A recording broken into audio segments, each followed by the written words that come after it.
তো hello dear students, midnight সানস্টাডিতে সকলকে স্বাগত। তো আজ আমি তোমাদের এনএমএমএস পরীক্ষার খুবই গুরুত্বপূর্ণ একটা চ্যাপ্টার, সেটা হলো ম্যাথ পোর্শন। অর্থাৎ ম্যাথ পোর্শনে তোমরা জানো প্রত্যেকে তোমাদের 190 টোটাল 90 90 180। তো ম্যাথ পোর্শনে 90 নাম্বার থাকে। সেই 90 নাম্বার তোমাদের তুলতে গেলে কিন্তু অনেক প্র্যাকটিস করতে হবে। তো আজকে আমি সেই ম্যাথ পোর্শনেরই তোমাদের ম্যাথগুলো করাবো। তো চলো শুরু করা যাক। প্রথম যে প্রশ্নগুলো রয়েছে, দেখো 1 থেকে 10 নাম্বার যে প্রশ্নগুলো আছে তোমাদের প্রিভিয়াস ইয়ারের যে প্রশ্নপত্র, সেই প্রশ্নপত্রে কি ধরনের প্রশ্ন এসেছে সেগুলো কিন্তু তোমাদের খুব ভালো করে অ্যানালাইসিস করতে হবে। তাহলে তোমরা তোমাদের এক্সামে কি টাইপের প্রশ্ন আসবে সেই তোমাদের আইডিয়া হবে। ঠিক আছে, দেখো এখানে কি বলছে, 1 থেকে 10 পর্যন্ত প্রত্যেকটি প্রশ্নে, অর্থাৎ 10টা প্রশ্ন আছে পরপর, সেই প্রত্যেকটা প্রশ্নে 4টি করে পদ আছে। এরকম দেখো option A B C D, অর্থাৎ 4টে পদ বলতে এ বি সি ডি অপশানগুলোকেই বলছে। এই আহ, আছে কোনো না কোনোভাবে এই একরকম, তাদের 3টি কোনো না কোনো ভাবে একরকম এবং বাকিটা আলাদা। অর্থাৎ এই যে 4টে অপশান আছে, এই 4টে অপশানের মধ্যে 3টে কিন্তু একই রকম টাইপের, কোনো না কোনো রকম ভাবে মিল আছে, কিন্তু একটা কি, একটা সম্পূর্ণ আলাদা এদের থেকে। তো এই আলাদা পদটিকে শনাক্ত করে সঠিক উত্তরটি নির্ণয় করো। তাহলে তোমাদের যেটা আলাদা সেটা তোমাদেরকে অ্যান্সার করতে হবে এবং ওএমআর উত্তরপত্রের নির্দিষ্ট বৃত্তপূরণ করে তোমরা তার উত্তর নির্দেশিত করো। তোমাদের ওএমআর শিট যে দেবে, ওএমআর শিটে তোমাদের গোল করতে হবে, যেটা সঠিক অ্যান্সার সেটাকে তোমাদের গোল করে বৃত্তটাকে পূর্ণ করতে হবে। ঠিক আছে, এবার আমাদের এখানে বলছে যে এই 4টের মধ্যে কোনটা আলাদা। দেখো কিভাবে করবো আমরা। প্রথমত তোমাদের আমি কোডিং ডিকোডিং এর একটা ক্লাস করিয়েছিলাম, সেখানে এ থেকে জেড অবধি প্রত্যেকটার কোডিংগুলো তোমাদের মনে করিয়েছিলাম, মুখস্থ করিয়ে দিয়েছিলাম। তো তোমরা যারা যারা দেখোনি অবশ্যই সব ক্লাসগুলো প্রত্যেকেই দেখে নিও। দেখো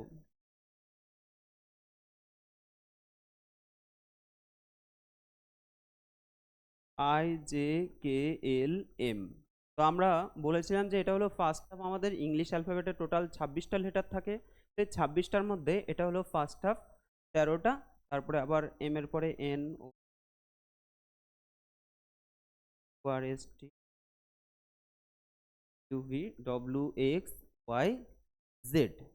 ঠিক আছে, তো এইভাবে করে আমরা মনে রেখেছিলাম যে আমাদের 13টা হলো এ থেকে এম অবধি, তারপরে এন থেকে জেড অবধি হলো 13টা, টোটাল হলো 26টা লেটার আছে ইংলিশে, অ্যালফাবেট আছে। এবার দেখো 26টা লেটার। আচ্ছা এবার দেখো এ আর হলো সি। তো এর যদি আমরা কোড দেখি, এগুলোর পরপর কোডগুলো আমাদের মনে রাখতে হবে, যে এ মানে 1, বি মানে 2, এইভাবে করে কিন্তু কোডগুলো তৈরি হয়। ঠিক আছে, এগুলো ট্রিক্স তোমাদের আমি বলে দিয়েছি সম্পূর্ণ।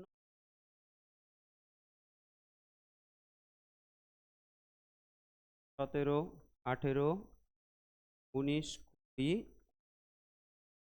21, 22, 23, 24, 26, টোটাল 26টা লেটার রয়েছে। ঠিক আছে, এবার দেখো এ আর সি। এ মানে কত, এ মানে হলো 1, সি মানে কত, সি মানে হলো 3। তাহলে এ আর সি আছে, মাঝখানে আছে 8, তাহলে এ মানে 1, সি মানে 3। তাহলে দেখো এটা যদি 1 হয় আর সিটা যদি 3 হয়, 3 আর 1 কত হয়, 4 হচ্ছে। 4-এর সাথে যদি আমরা 2 গুণ করি তাহলে হয়ে যাচ্ছে 8। একই রকম ভাবে এখানে দেখো ডি আছে, জি আছে। ডি মানে দেখো 4, ডি মানে কত, 4। তাহলে 4 লিখলাম, প্লাস জি কত হয়, জি হলো 7, কত, জি হলো 7। তাহলে 4 + 7, 7 4 কত হয়, 11, 11 দুগুণে হয়ে যাচ্ছে 22। বোঝা গেল। এইচ কত হয়, এইচ মানে হলো 8। এম মানে কত, এম মানে হলো 13। ঠিক আছে, এইচ মানে কত, এইচ মানে দেখো 8, আর এম মানে কত, এম মানে কিন্তু 13। তাহলে 13 আর 8 কত হচ্ছে, 21 হয়ে যাচ্ছে। 21 দুগুণে কত, 42। ঠিক আছে, তার মানে কি এদের কোডগুলো আমরা যোগ করছি, যোগ করে 2 দিয়ে গুণ করলে আমাদের কিন্তু মিডিলের কোডটা চলে আসছে। এবার দেখো এফ মানে কত, এফ মানে দেখো 6। এফ মানে কত, এফ মানে হলো 6। আর জে কত, জে 10। তাহলে 10 আর 6 16 হচ্ছে, 16 দুগুণে কত হয়ে যাচ্ছে, 32। কিন্তু এখানে অপশান আছে 34। তাহলে আমাদের এখানে 32 আসছে না, 34, 32 আসছে, কিন্তু এখানে আছে 34। তাহলে আমাদের এটা হবে না, অ্যান্সার হয়ে যাবে অপশান ডি। সবার থেকে আলাদা কি হবে, অপশান অপশান ডি হয়ে যাবে। আশা করি বোঝাতে পারলাম। পরের প্রশ্ন দেখি আমরা।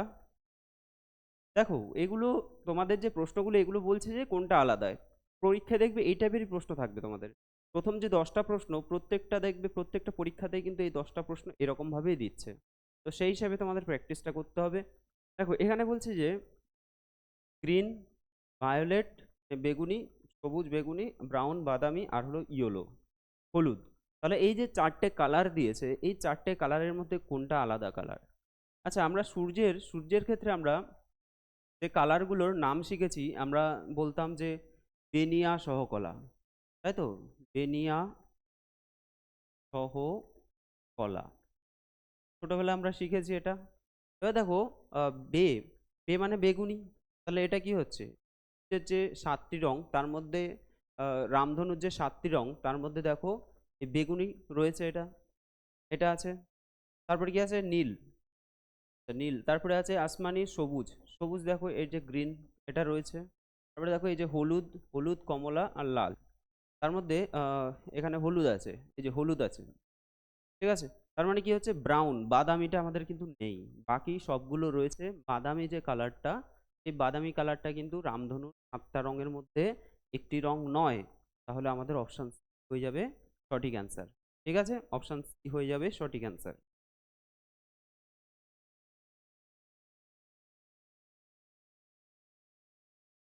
কি হবে? Option C.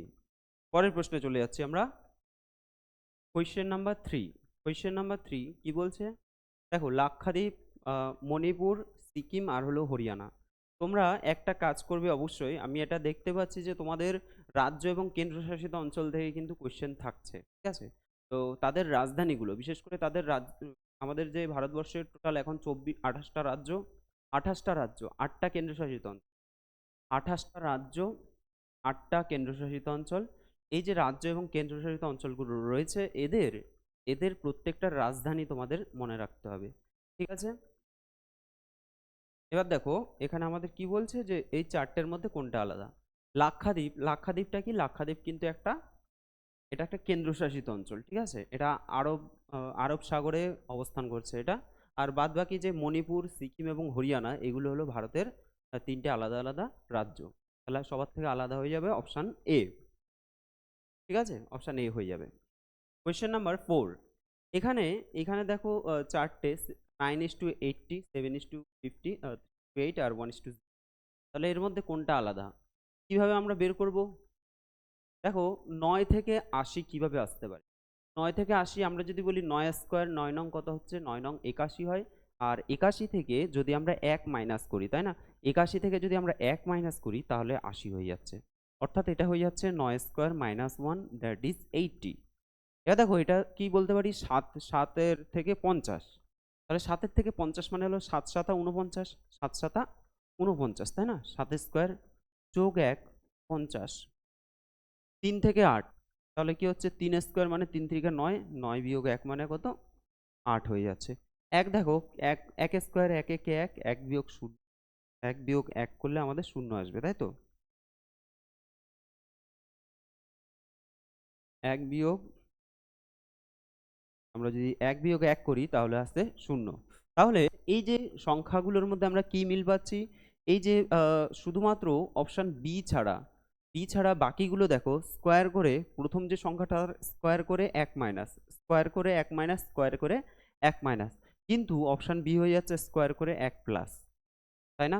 তাহলে আমাদের অ্যান্সার হয়ে যাবে অপশন বি, সবার থেকে আলাদা। পরের প্রশ্ন দেখো, কোয়েশ্চেন নাম্বার 5। আচ্ছা, এই কোয়েশ্চেনটা নিয়ে একটু কনফিউশন রয়েছে। দেখো, কারণ কি এটা অনেক রকমভাবে অ্যান্সার করা যায়। তোমাদের অ্যান্সারগুলো কি দিয়েছে আমি বলে দিচ্ছি। 3, 3 থেকে 5, 5 থেকে 3, তারপরে 2 থেকে 6, 5 থেকে 2। প্রথমত এটা দেখো ছোট থেকে বড়, এটা ছোট থেকে বড়, আবার এটা বড় থেকে ছোট, এটা বড় থেকে ছোট। তার জন্য আমরা এইভাবে করে চিন্তা করতে পারছি না, ঠিক আছে। এভাবে করে চিন্তা করে আমাদের কিছু হবে না। এবার দেখো আমরা যদি বলি এদের ডিফারেন্স কত হয়, ডিফারেন্সটা যদি আমরা বের করি, 3 আর 2 এর মধ্যে গ্যাপ কত হয়? 2 হয়ে যাবে। 2 আর 5, 3 আর 5 এর মধ্যে বড় থেকে ছোটটা মাইনাস করে দাও, 5 থেকে 3 বিয়োগ করে কত হচ্ছে? 2। এটা দেখো 5 থেকে 3 বিয়োগ করলে কত হচ্ছে? গ্যাপ হয়ে যাচ্ছে 2। এটা দেখো 6 থেকে যদি আমরা 2 বিয়োগ করি গ্যাপ হয়ে যাচ্ছে 4। আর এটা গ্যাপ হচ্ছে কত? 3। ঠিক আছে, আমরা জাস্ট গ্যাপগুলো বের করে নিলাম, ঠিক আছে, বড় থেকে ছোটটা মাইনাস করে দিলাম। এবার দেখো এই যে প্রথম তিনটেতে কি হচ্ছে? জোড় সংখ্যা আসছে, কিন্তু নিচেরটা লাস্টেরটা কি আসছে? বিজোড় সংখ্যা। ঠিক আছে, লাস্টেরটা যেহেতু বিজোড় সংখ্যা আসছে তার জন্য অ্যান্সার নিয়েছে তোমাদের অপশান ডি। Option D.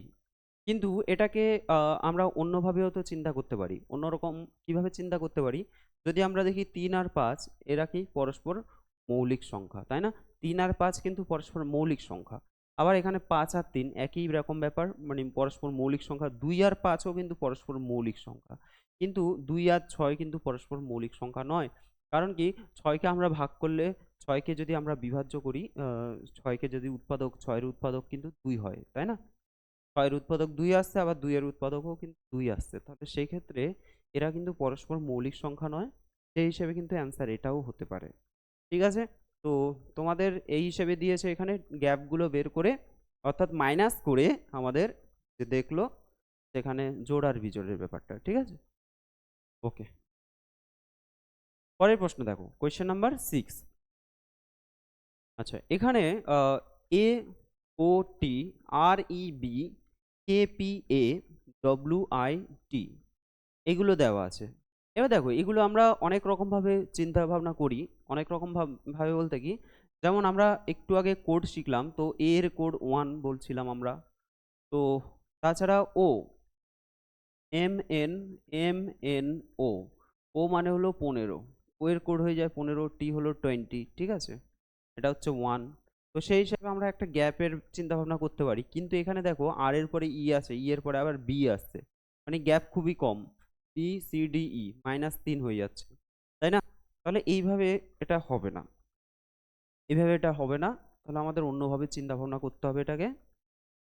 খুব ভালো করে যদি তোমরা লক্ষ্য রাখো, এখানে দেখো এ ও, এ ও দুটোই কি হচ্ছে, দুটোই কিন্তু ভাওয়েল। অর্থাৎ এখানে আমাদের দুটো ভাওয়েল পাচ্ছি। এখানে দেখো একটা ভাওয়েল, এখানে একটা ভাওয়েল, আর এখানে দেখো আই আছে, এই আই ও ইউ, তাই তো, আই এ ই। আর এখানে দুটো ভাওয়েল আছে, সেই হিসাবে কিন্তু অপশান এ হয়ে যাবে। তোমাদের আগের একটা ক্লাসে আমি ঠিক এই অঙ্কটাই বলছিলাম, সেক্ষেত্রে তারা কি করেছিল, যে মিডিলে আছে বলে সেটাকে আলাদা অ্যান্সার নিয়েছে, কিন্তু সঠিক অ্যান্সার কিন্তু এটা হয়ে যাবে। ঠিক আছে, সঠিক অ্যান্সার হয়ে যাবে এই যে অপশান এ। পরের প্রশ্ন। আচ্ছা, এই চারটের মধ্যে কোনটা আলাদা? এখানে কি হবে দেখো, সিমেন্ট, সিমেন্ট আছে, বালি আছে, ইট আছে, আর হলো পাকা বাড়ি। তো আশা করি এটা প্রত্যেকেই বুঝতে পারছো, খুবই ইজি আছে কোশ্চেনটা। বিল্ডিং হয়ে যাবে বা পাকা বাড়ি। ঠিক আছে, কেন হবে, কারণ কি, বিল্ডিং তৈরি করতে গেলে এই জিনিসগুলো আমাদের দরকার, সিমেন্ট, বালি, ইট, এগুলোর সাহায্যে পুরো বিল্ডিংটা তৈরি হচ্ছে। তার যে পুরো বিল্ডিংটা সেটা আলাদা, আর এটা হলো বিল্ডিং তৈরি করার জন্য যে ম্যাটেরিয়ালগুলো রাখছে সেগুলো হলো অপশন এবিসি। তাহলে ডি হয়ে যাবে সম্পূর্ণ আলাদা। পরের প্রশ্ন। এই কোশ্চেনটা খুব সুন্দর প্রশ্ন। এই কোশ্চেনটা তোমাদের একটু চিন্তা ভাবনা করে করতে হবে। দেখো, 594 আছে, 671, 790 আছে, আর হলো 891 আছে। এক্ষেত্রে কি হবে? এক্ষেত্রে যদি তোমরা খুব ভালো করে লক্ষ্য করো, কি কি আমরা দেখতে পাচ্ছি, দেখো 5 আর 4, অর্থাৎ ফার্স্টেরটা আর লাস্টেরটা যদি আমরা যোগ করি তাহলে আমরা মিডিলেরটা পেয়ে যাব। 5 আর 4 যোগ করলে কত হচ্ছে, 9 হয়ে যাচ্ছে। এখানে দেখো 6 আর 1 যোগ করলে কত হচ্ছে, মিডিলেরটা পেয়ে যাচ্ছি 7। এখানে দেখো 8 আর 1 যোগ করলে কত হচ্ছে, 9 হয়ে যাচ্ছে। ঠিক আছে, একই রকম ভাবে যদি আমরা এটা দেখি, 7 আর 0 যোগ করলে তো 7 হওয়ার কথা, কিন্তু এখানে 9 আছে। তাহলে এটা সবার থেকে আলাদা। তাহলে অপশান সি হয়ে যাবে তোমাদের সঠিক অ্যান্সার। ওকে, পরের প্রশ্ন, কোয়েশ্চেন নাম্বার 9। কোয়েশ্চেন নাম্বার 9-এ কি বলছে, যে 13, 15, 17 আর হলো 37 এদের মধ্যে কোনটা আলাদা? তো প্রত্যেকেই প্রায় এটা জানো, যে এখানে দেখো 13, 17, 37 এগুলো কি, এগুলো হলো মৌলিক সংখ্যা, মৌলিক সংখ্যা। কিন্তু 15 যদি দেখি আমরা, 15 কিন্তু মৌলিক সংখ্যা নয়, 15 একটা যৌগিক সংখ্যা। 15কে তুমি ভাঙতে পারবে 3 5 15 করে, তাই না? কিন্তু 13কে কি ভাঙতে পারবে? 13কে ভাঙতে পারবে না, 13 একে 13। ঠিক আছে, এক দিয়ে তো সবাইকে যায়। তাহলে আমাদের মৌলিক সংখ্যা এই তিনটেই, কিন্তু এই 15 কিন্তু মৌলিক সংখ্যা নয়, সেই হিসেবে অপশান বি। পরের প্রশ্ন দেখো, এই প্রশ্নটাও কিন্তু ইম্পর্ট্যান্ট প্রশ্ন আছে। এখানে কি আছে, 34, 34, 49, 56 আর হলো 63। 63। তো এটাকে দুভাবে চিন্তা ভাবনা করা যায়, দুরকম ভাবে এটা চিন্তা ভাবনা আমাদের মাথায় আসতে পারে। প্রথমত দেখো, এটা 7 7 49, 7 গুণ 7। এটা দেখো 7 8 56, এটা দেখো 7 নং 63, 7 নং 63। তাহলে কি হচ্ছে, এখানে যে অপশানগুলো আছে এই অপশানগুলোর মধ্যে তিনটে অপশানই 7-এর গুণিতক, কিন্তু এটা গুণিতক নয়, এটা 5 7 35 হলে আলাদা ব্যাপার হচ্ছিল, কিন্তু এখানে কত আছে 34। তাহলে এইগুলো সবগুলো 7 দিয়ে ভাগ যাচ্ছে, 7 দ্বারা বিভাজ্য, এটা আলাদা, তাহলে অপশান এ হয়ে যাবে সঠিক অ্যান্সার। এবার দেখো তুমি চিন্তা ভাবনা তো এইভাবেও করতে পারতে যে এটা একটা বর্গ সংখ্যা 7 স্কোয়ার, বাকি কোনোটাই কিন্তু স্কোয়ার নয়, তাই না? বাকি কোনোটাই কিন্তু স্কোয়ার নয়, কিন্তু এটা একটা স্কোয়ার, 7 7 49, অর্থাৎ পূর্ণবর্গ সংখ্যা এটা। এইবার আমরা অ্যান্সার কি নেব? তাহলে সেই হিসেবে তো আমাদের অপশান বি হয়ে যাবে, তাই না? দেখো সেক্ষেত্রে এখানে যেহেতু 7-এর গুণিতক একটা বড় সংখ্যা, মৌলিক সংখ্যা ধরো 7-এর গুণিতক বা 11-র গুণিতক, 13-র গুণিতক, এই টাইপের যদি থাকে তাহলে তোমরা আগে ওই জিনিসটাকেই নেবে, ঠিক আছে? যদি 2-এর গুণিতক থাকতো তাহলে কিন্তু সেটা বেশি স্ট্রং হতো না, পাওয়ারফুল হতো না। কিন্তু যখন 7-এর গুণিতক, তিনটে সংখ্যা এরকম 7-এর গুণিতক আছে, 11-র গুণিতক আছে, 13-র গুণিতক, 17-র গুণিতক, এই ধরনের মৌলিক সংখ্যা বড় বড়, মানে মোটামুটি 7-এর পর থেকে যে সমস্ত মৌলিক সংখ্যাগুলো আছে সেগুলোকে আমরা স্ট্রং হিসাবে ধরবো, ঠিক আছে? তো সেই ক্ষেত্রে আমাদের কিন্তু অ্যান্সার অপশান এ হয়ে যাচ্ছে। তাহলে আমরা 7 স্কোয়ার 7 7 49, এটাও কখনো কখনো দেখতে হবে, সেগুলো আমাদের একটু যাচাই করে দেখতে হবে, ঠিক আছে? তাহলে আমরা এটাকে কি নেবো, অপশান এ। ঠিক আছে, আজকে তোমাদের আমি 10টা প্রশ্ন নিয়ে আলোচনা করলাম। তো তোমাদের ম্যাটের পোর্শনগুলো অনেকেই আহ, ভালো প্র্যাকটিস করছো, আশা করি অনেকেই কমেন্ট করছো। তো আমি চেষ্টা করছি তোমাদের পরপর ভিডিও আনার জন্য। তোমাদের ভিডিওগুলো কেমন লাগছে অবশ্যই তোমরা কমেন্ট করবে, এবং যদি ভালো লাগে অবশ্যই তোমরা চ্যানেলটাকে সাবস্ক্রাইব করে দেবে। দেখা হবে তোমাদের সাথে পরের ভিডিওতে। এই সিরিজটা আমি তোমাদের প্রথমে কমপ্লিট করিয়ে দেবো, তারপরে আস্তে আস্তে এক এক সিরিজ, তোমাদের প্রত্যেকটা সিরিজ কিন্তু আমি 1 বাই 1 আনার চেষ্টা করছি, যাতে তোমাদের এক্সাম দিতে অনেক হেল্পফুল হয়, অনেক সুবিধা হয়। ঠিক আছে, দেখা হবে তোমাদের সাথে পরের ভিডিওতে।